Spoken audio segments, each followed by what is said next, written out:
Oberleutnant Ralph Hermikin couldn't suppress his amusement. Through the pristine canopy of his Focke-Wulf 190A5, he watched the clumsy American fighters struggling upward through the thin air.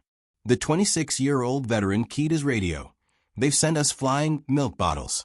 His wingman's laughter crackled through the static. Below, 16 P-47C Thunderbolts from the 4th Fighter Group clawed for altitude. Their Pratt & Whitney are 2,800 double Wasp engines, each delivering 2,000 horsepower, strained against 7 tons of aircraft. To Luftwaffe eyes accustomed to sleek Spitfires and nimble Soviet fighters, these barrel-shaped American machines seemed almost absurd. Greenhouse canopies sat atop corpulent fuselages. Wings appeared undersized for their massive bodies. Their propellers dwarfed anything in German service. What Hermikin couldn't know, what no circling German pilot could imagine, was that they were witnessing the arrival of the weapon that would systematically annihilate Luftwaffe fighter forces. Within 18 months, these objects of mockery would become instruments of terror. Their 8.50 caliber Browning machine guns would become the most dreaded sound in German skies. The mathematics of destruction were already loaded into those broad wings. 3,400 rounds of ammunition, a combined rate of fire reaching 6,000 rounds per minute, sufficient concentrated firepower to saw a Messerschmitt in half within 2 seconds. Major Donald Blakesley, commanding the 335th Fighter Squadron, spotted the German formation positioning for attack. The former Eagle Squadron veteran had transferred from RAF Spitfires weeks earlier. He understood what his men hadn't yet learned. Survival in the P-47 required abandoning everything conventional about air combat. The Thunderbolt represented radical departure from fighter design philosophy. While Germans pursued lightweight interceptors optimized for climb and turn performance, Republic Aviation had created something unprecedented, a high-altitude juggernaut using mass, power, and firepower to redefine aerial warfare rules. Among the 56 American pilots spread across French skies that morning were future legends, men whose names would terrorize Luftwaffe veterans.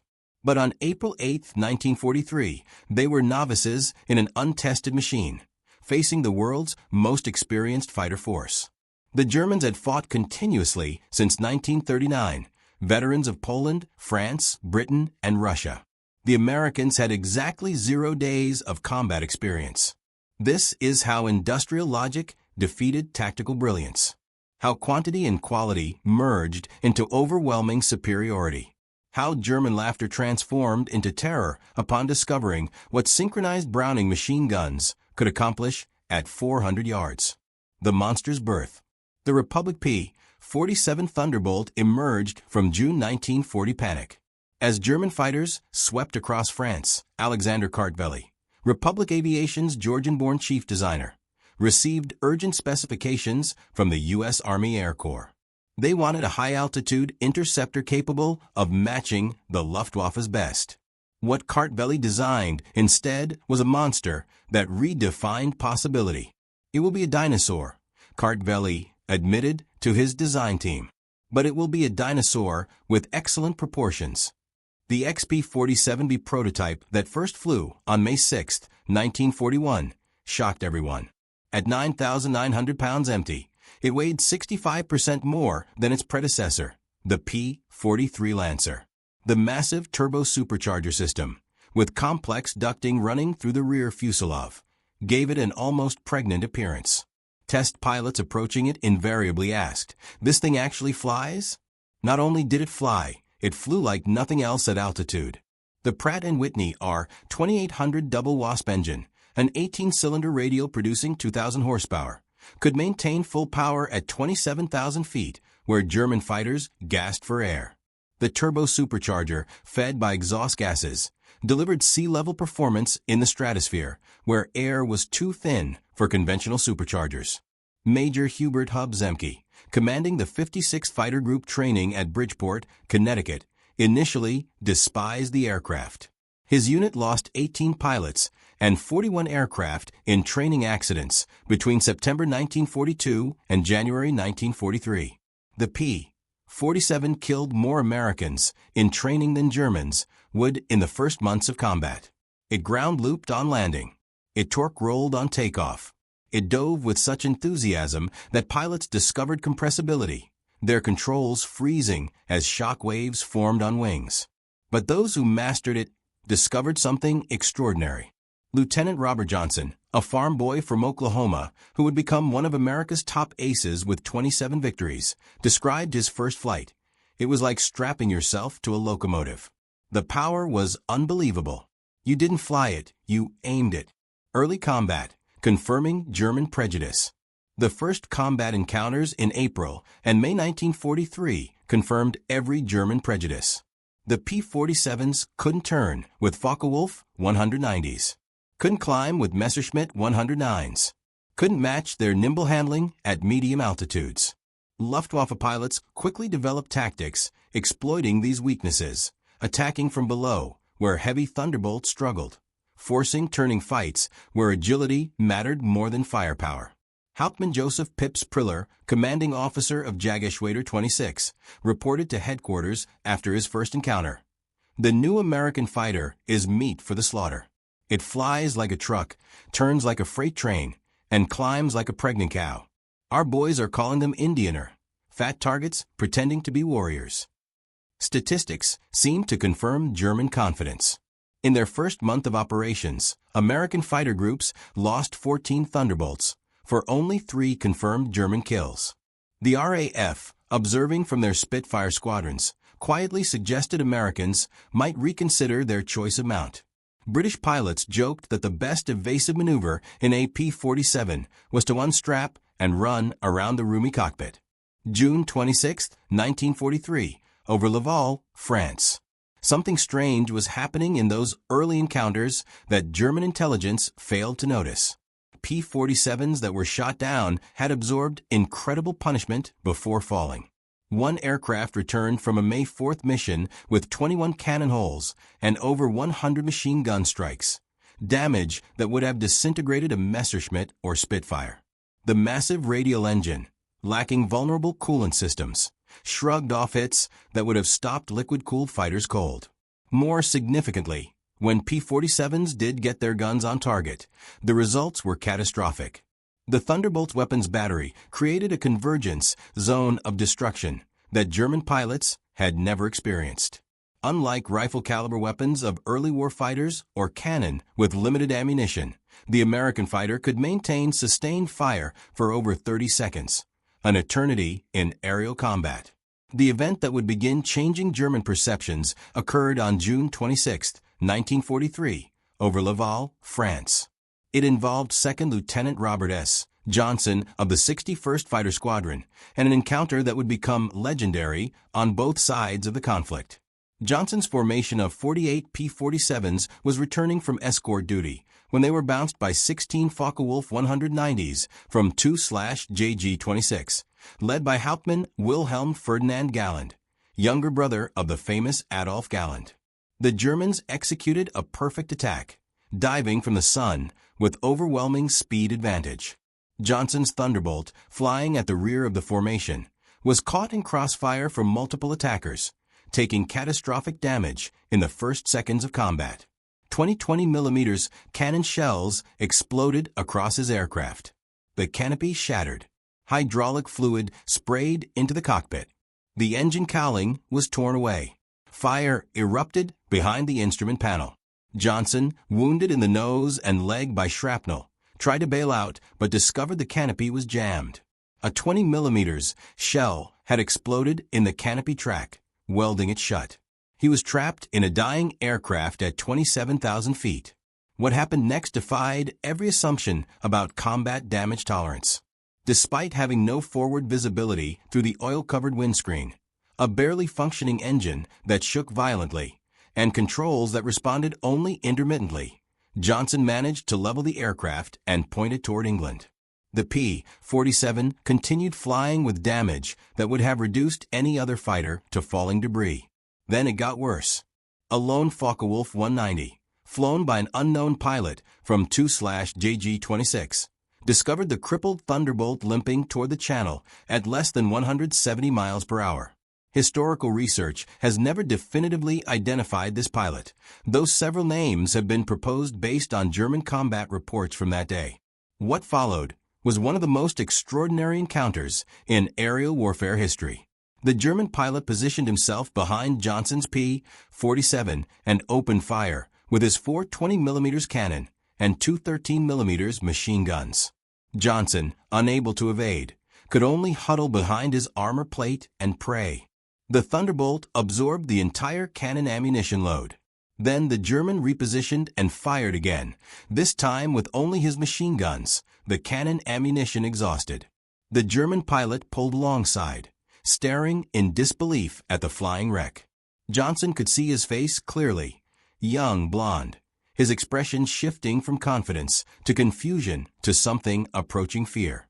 The German repositioned and emptied his remaining machine gun ammunition into the Thunderbolt. Still, it flew.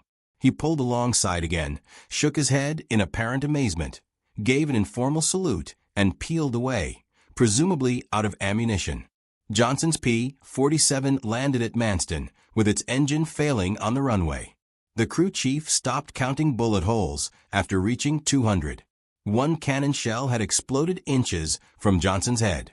Another had detonated against the armor plate behind his seat. The engine had taken direct hits. Control cables were partially severed.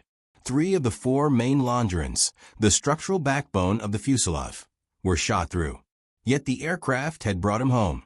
Shock waves through both air forces. The survival of Johnson's aircraft sent shock waves through both air forces. American engineers studying the wreckage realized they had underestimated their own creation. German intelligence, receiving combat reports from 2/JG-26, initially refused to believe it. No aircraft could absorb that much punishment. But testimony from multiple pilots confirmed the impossible. The Thunderbolt had taken everything the Luftwaffe's best fighter could deliver and survived. By July 1943, American pilots were learning to exploit the P-47's true strengths. Lieutenant Colonel Hubert Zemke, the 56 Fighter Group commander, had discovered the secret through brutal trial and error. Don't turn with them. Don't climb with them at low altitude. Use your weight. Use your power. Use your guns. The Thunderbolt's massive weight, initially seen as a disadvantage, became a weapon. In a dive, nothing could catch it. From 30,000 feet, a P-47 could reach 550 miles per hour, faster than any German fighter could achieve, even in a vertical dive. This speed could be converted to altitude in a zoom climb that left pursuing fighters helplessly behind. Captain Walker Bud Mahurin, who would become one of the first American aces in Europe, developed what became known as the boom and zoom tactic, though pilots called it the Thunderbolt turkey shoot. Instead of engaging in traditional dogfights, P-47 formations would climb to 30,000 feet, higher than German fighters could effectively operate. When Luftwaffe fighters appeared below, the Thunderbolts would roll inverted and dive, reaching speeds that made deflection shooting impossible for defending Germans. At the bottom of these dives, American heavy machine guns would speak. German pilots who survived described it as facing a wall of lead, the combined firepower creating an impenetrable zone of destruction. Aircraft caught in this convergence pattern didn't just fall. They disintegrated. August 17, 1943, the Schweinfurt Regensburg raid.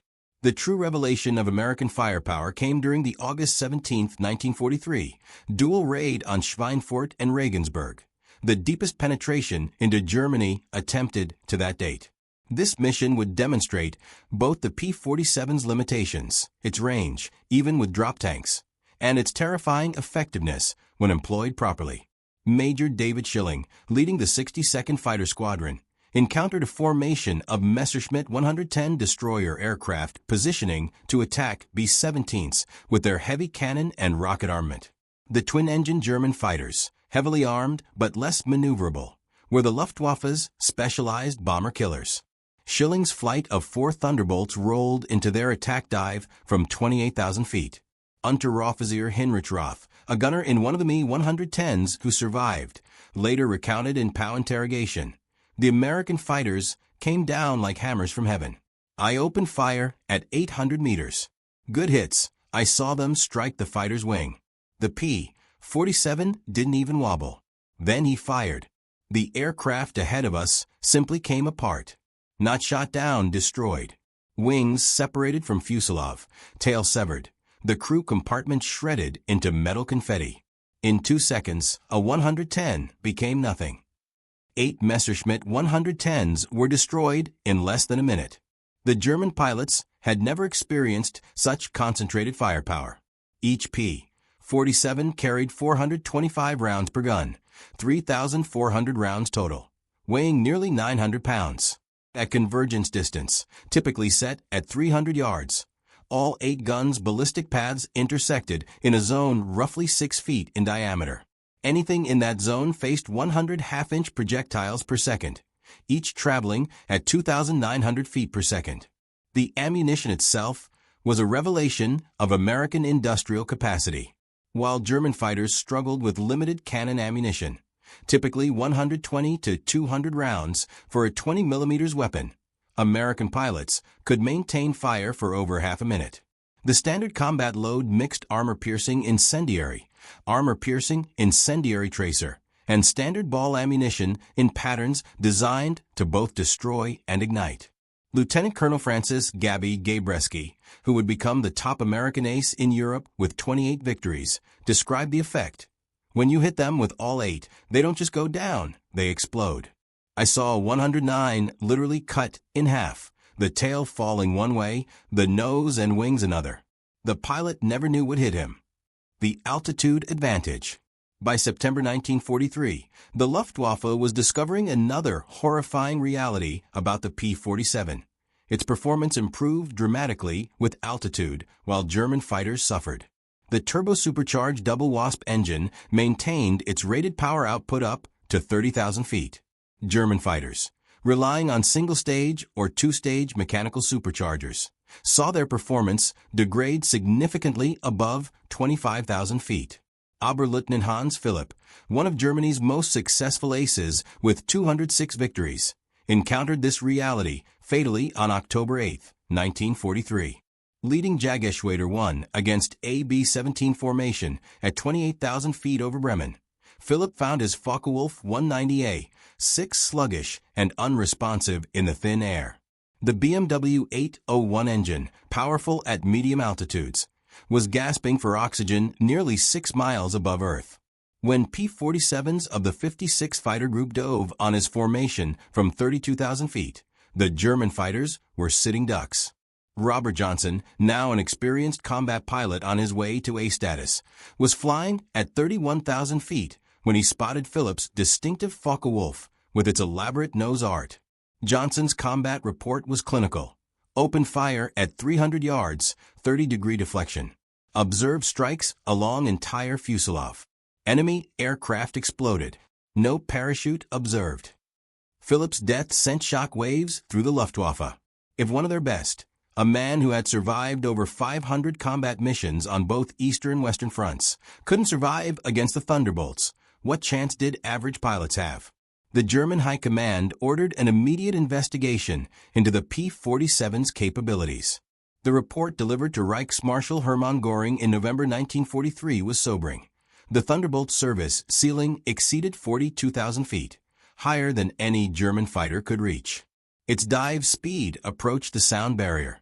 Its armor included 3/8-inch steel plate behind the pilot, half-an-inch bulletproof glass windscreen, and armored deflection plates around the engine.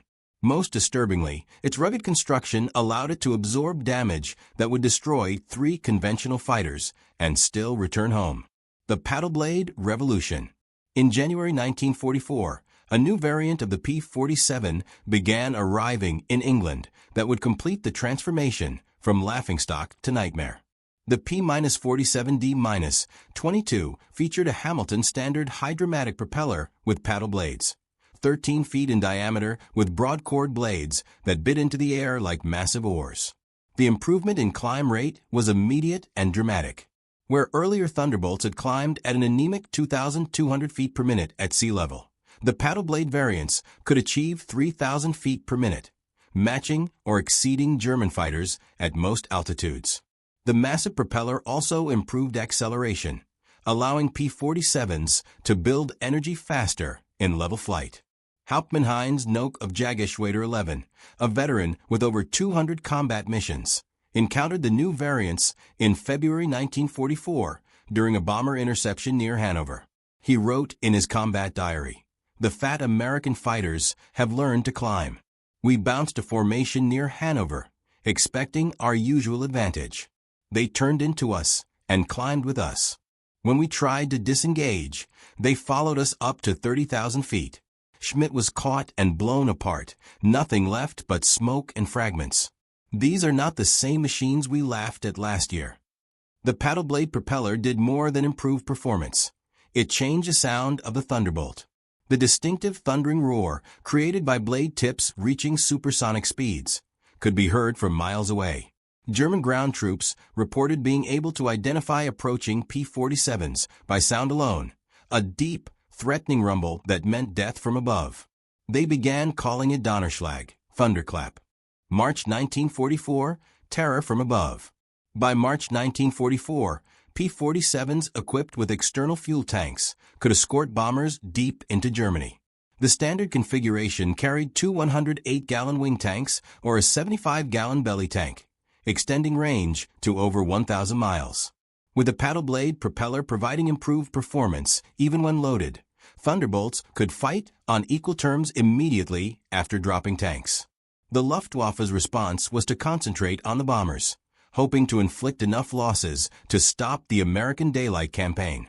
But this required flying through the P-47 escort screen, an increasingly suicidal proposition. German pilots developed a grudging respect that bordered on fear for the big American fighters. Major Gerhard Barkhorn, one of Germany's top aces with 275 victories, mostly on the Eastern Front, survived an encounter with P-47s on March 6, 1944, that left him badly wounded. He later recalled in a post-war interview, "We saw them above us, fat silhouettes against the sun. Someone laughed and said, 'Here come the flying pigs.' Nobody was laughing 30 seconds later. They came down like an avalanche, faster than we could react. The first pass destroyed 3 of our fighters, just gone, transformed into burning debris. Their guns didn't fire in bursts like ours. They poured out solid streams of fire. Getting caught in that stream meant instant death." The escort missions revealed another P-47 advantage: endurance. While German fighters operated at maximum power settings that consumed fuel rapidly, the big American radials could cruise efficiently at high altitude. Thunderbolts could remain with the bombers for hours, rotating top cover while maintaining enough fuel for combat and return. The ground attack monster.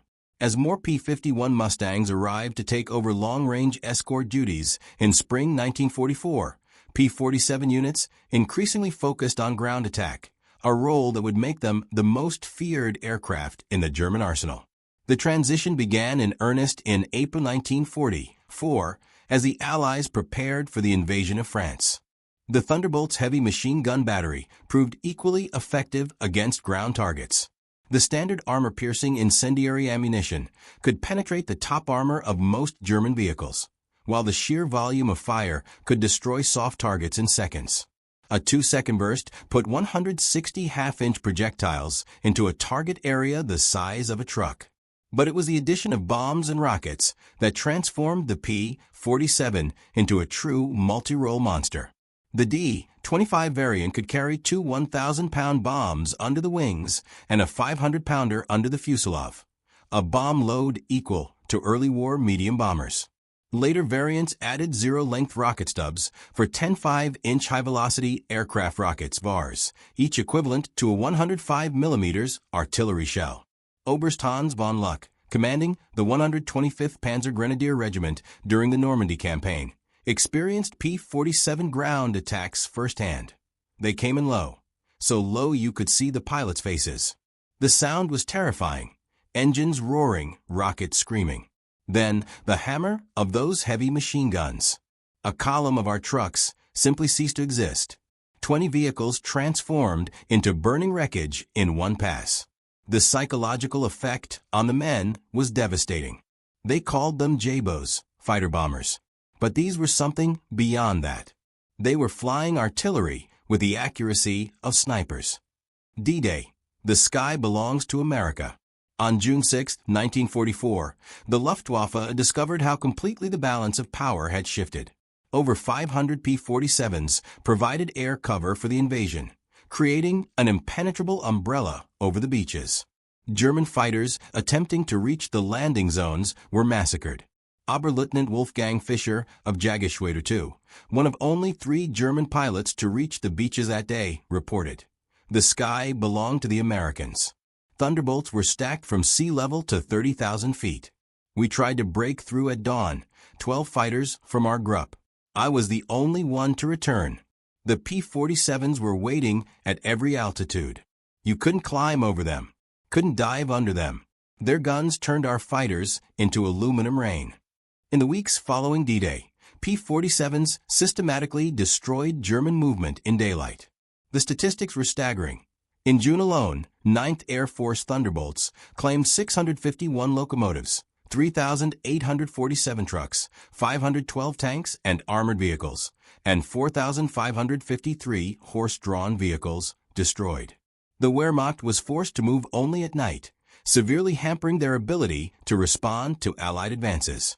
The Germans tried everything to counter the Thunderbolt threat.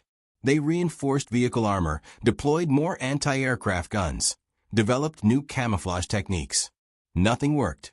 The P-47's combination of speed, armor, and firepower made them nearly unstoppable.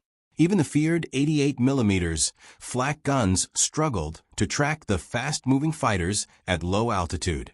Pacific Thunder. While devastating Europe, the P-47 was simultaneously proving its worth in the Pacific theater. The 348th Fighter Group, operating from New Guinea, discovered that the Thunderbolt's qualities were perfectly suited to the vast distances and harsh conditions of Pacific warfare. Colonel Neil Kirby, commanding the 348th, developed tactics specifically for the Pacific. On October 11, 1943, Kirby led 4 P-47s against 40 Japanese aircraft over Wewak, shooting down 6 enemy planes himself in a single mission, earning him the Medal of Honor. The Japanese, accustomed to fighting nimble but fragile American fighters, were unprepared for the P-47's combination of firepower and durability. Japanese ace Saburo Sakai, who encountered P-47s over New Guinea, later wrote, "We called them monsters. Our 20mm cannon, which could destroy a P-40 with a few hits, seemed to have no effect. I put dozens of rounds into one Thunderbolt and watched it fly away. Their return fire was terrifying. Streams of heavy bullets that tore aircraft apart." The P-47N, developed specifically for the Pacific, featured increased fuel capacity with wet wings holding 93 gallons each, extending range to 2,350 miles. This variant would escort B-29s to Japan, proving that the short-legged fighter of 1943 had evolved into a true long-range weapon. The Jet Challenge. Perhaps the ultimate vindication of the P-47's evolution came in its encounters with German jet fighters. The Messerschmitt Me 262, with its 540 miles per hour top speed, should have been untouchable by propeller-driven fighters. But Thunderbolt pilots discovered they could catch jets in 2 situations: during takeoff and landing when jets were most vulnerable, and in high-speed dives from altitude. On November 27, 1944, Lieutenant Colonel John C. Meyer of the 352nd Fighter Group became one of the first pilots to shoot down a Me-262 with a P-47. Diving from 28,000 feet, Meyer's Thunderbolt reached speeds approaching 500 miles per hour, fast enough to catch the jet in level flight. The jet pilot, confident in his speed advantage, never saw the diving P-47 until Meyer's guns opened up at 400 yards. Meyer's combat report noted, "The enemy aircraft disintegrated under fire. Large pieces, including both engines, separated from the fuselage. The pilot did not escape." The concentrated fire of 8.50 caliber guns proved more effective than we anticipated against jet aircraft. By early 1945, specialized P-47M variants were deployed specifically to counter German jets and V-1 flying bombs. With water methanol injection boosting power to 2,800 horsepower and refined aerodynamics, these ultimate Thunderbolts could reach 470 miles per hour in level flight at 30,000 feet, fast enough to intercept even jets under certain conditions. Major George Bostwick, commanding the 63rd Fighter Squadron equipped with P-47 MS, shot down two Me-262s in March 1945. His tactical report emphasized firepower over speed. The jets are faster, but they can't turn and they can't take punishment. One good burst from our battery, and they come apart like they're made of paper. They have to slow down to attack bombers. That's when we get them. Operation Bodenplatte, the final humiliation. The ultimate demonstration of American industrial might came during Operation Bodenplatte, the Luftwaffe's desperate attempt to destroy Allied air power on January 1, 1945. Nearly 900 German fighters, including their best remaining pilots, launched surprise attacks on Allied airfields across Belgium and the Netherlands. At Y-34 airfield near Metz, home to the 365th Fighter Group's P-47s, the attack initially succeeded. German fighters destroyed 22 Thunderbolts on the ground along with several other aircraft. A captured German pilot, brought to the command post, pointed at the burning aircraft and taunted, "What do you think of that?" Major George Brooking's response became legendary throughout the 9th Air Force. He pointed to the flight line where ground crews were already pushing damaged aircraft aside and preparing hardstands for replacements. "By tomorrow, we'll have 40 new ones. How long will it take you to replace your pilots?" The German pilots' smirk disappeared. Within 48 hours, factory-fresh P-47D-40s filled the flight line, flown in from depots in England. The Luftwaffe lost 271 aircraft and 213 pilots in Bodenplatte, including many irreplaceable instructors and squadron leaders, losses they could never replace. The Americans lost 134 aircraft total across all attacked airfields, all replaced within a week. The numbers tell the story. The numbers told the story of inevitable defeat. Republic Aviation produced 15,683 P-47s during the war, more than any other American fighter. At peak production, the Farmingdale factory on Long Island completed one Thunderbolt every hour around the clock. The Evansville plant in Indiana, built from empty farmland in 1942, was producing 500 aircraft per month by 1944. Each P-47D required 65,000 individual parts, 8 miles of electrical wiring, 2,000 pounds of aluminum, and 300 pounds of rubber. The engine alone contained 2,400 individual components, machined to tolerances of thousandths of an inch. Yet American workers, many of them women who had never seen an aircraft before Pearl Harbor, assembled these complex machines with precision that exceeded peacetime standards. The ammunition production was equally staggering. Each P-47 sortie required 3,400 rounds of .50 caliber ammunition. With hundreds of Thunderbolts flying daily missions, ammunition consumption exceeded 10 million rounds per month by mid-1944. The Lake City Arsenal in Missouri, one of several ammunition plants, produced 30 million rounds monthly. Each cartridge was manufactured to tolerances measured in 10,000ths of an inch, ensuring reliable feeding through synchronized gun mechanisms. Even more impressive than aircraft production was pilot training. By 1944, the United States was graduating 30,000 pilots annually from advanced training, more than Germany had trained in the entire war. Each P-47 pilot received a minimum of 400 hours of flight training before entering combat, including 100 hours in advanced fighters. German pilots, by contrast, were entering combat with less than 100 hours total time by war's end. From mockery to terror. In March 1945, Oberst Joseph Priller, the same pilot who had mocked P-47s as pregnant cows 2 years earlier, was interviewed by German propaganda officials seeking to boost morale. His statement, deemed too demoralizing for publication, revealed the complete transformation in German attitudes. The Thunderbolt is the best fighter bomber ever built. Its firepower is unprecedented. Weapons that never jam, never overheat, never run out of ammunition in normal combat. It carries bombs like a medium bomber, fires rockets like artillery, and fights like a fighter when needed. But beyond the machine is what it represents: unlimited American production. They lose 10, they build 20. We lose 1, it's gone forever. Their pilots arrive better trained than our instructors. They have fuel for training, ammunition for practice, spare parts for everything. We have nothing but courage. And courage without resources is just delayed defeat. We laughed at them in 1943. We're not laughing now. The final accounting. By April 1945, the Luftwaffe existed largely on paper. Fuel shortages grounded most aircraft. Experienced pilots were dead or captured. Airfields were cratered ruins. But even with aircraft and fuel, German pilots faced an impossible equation. Attacking meant facing P-47 formations that owned every altitude from ground level to 40,000 feet. The final statistics of P-47 operations defied comprehension. In Europe, 3,752 German aircraft destroyed in aerial combat, 3,315 aircraft destroyed on the ground, 86,000 railway cars destroyed, 9,000 locomotives destroyed, 6,000 armored fighting vehicles destroyed, 68,000 trucks destroyed, 60,000 horse-drawn vehicles destroyed.